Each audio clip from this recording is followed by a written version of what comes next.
Hi there. Today we will show how to upload finishes in the Enterprise library. First, go to the Finish library. Click Upload button. File size should not exceed 5 MB.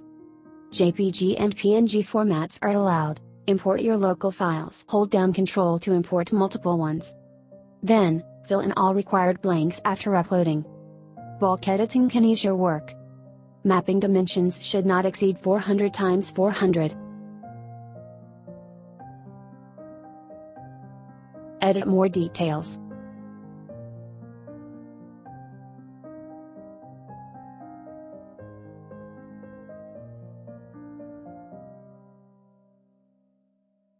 Save. Third, find your newly added finishes. Click 1 to modify details. You can edit brand, SKU, dimension, price, material and product link here.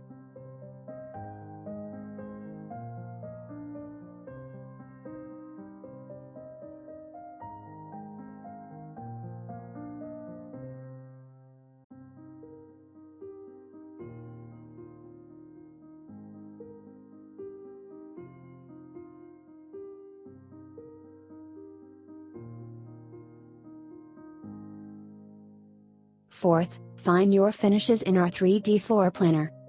Place them into your project. See you next time.